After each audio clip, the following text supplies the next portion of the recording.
You know, the funniest thing happens sometimes. When you pin a theist down,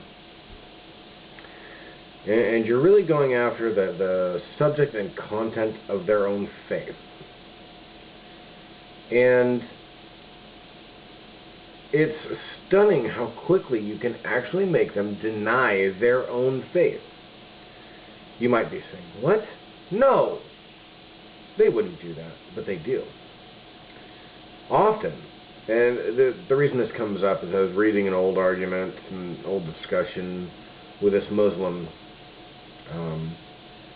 who's a big fan of falling out of Islam and into the all is connected, one spirit, blah blah bullshit nonsense. And it's funny because you see this a lot. Discussing religion, there are a few common repeated patterns. One of which is to fall back onto whatever holy source they have, the Bible, the Quran, the Torah, the Bhagavad Gita, you know, what have you. Another is a fallback on ignorance. And I call anything like when they discuss evolution and conflate it with the Big Bang somehow, all of those idiot arguments fall under the ignorance. And then you can actually cause them to commit blasphemy. For example, the Muslim that then tries to say that there is some all-pervasive oneness that we are all part of, blah, blah, blah, blah, blah. No, stupid. No. You just violated the Quran.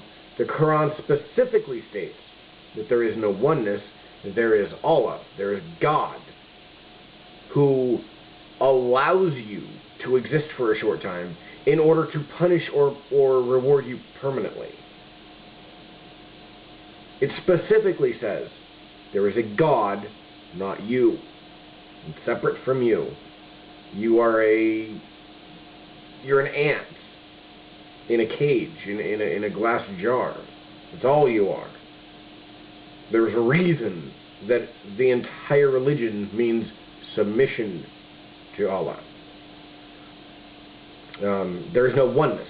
You cannot believe in oneness and be a good Muslim, because the book you're basing your religion on, Islam, is against that.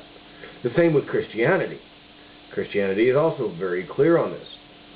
You can't have a oneness concept, an all-pervasive spirit that lives inside your toilet, or that ant's butt, or, you know, dirty diaper, or, you know, whatever.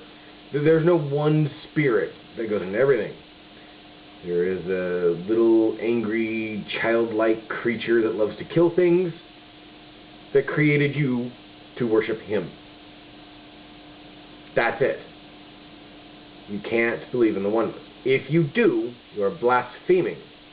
You are a blasphemer. If you persist in this kind of blasphemy, God will pull a lever and you will fall to the pit of hell. Now, Christianity, obviously, they got creative with hell, but, I mean, if you really want a good description of hell, Islam, man, they spent a lot of time describing all the various tortures like hammers slapping on heads for each and every believer that blasphemes by putting up concepts like oneness. And it strikes me as really odd that the entire reason you get in an argument with them is that they believe something stupid based on a book. A book written by morons. Misogynistic morons. Hateful, angry, bigoted morons. From millennia ago. But if you try to pin them down on it, they run away from the concept. They literally abandon the entire reason the argument started and pretend to be reasonable by suggesting some kind of stupid oneness. There's no real point to this. It strikes me as really odd how many people are willing to defame and blaspheme their own faith simply because it cannot stand up to scrutiny. It's funny. I mean, funny both haha and weird. Anyway, that's all I've got to say tonight. Good night.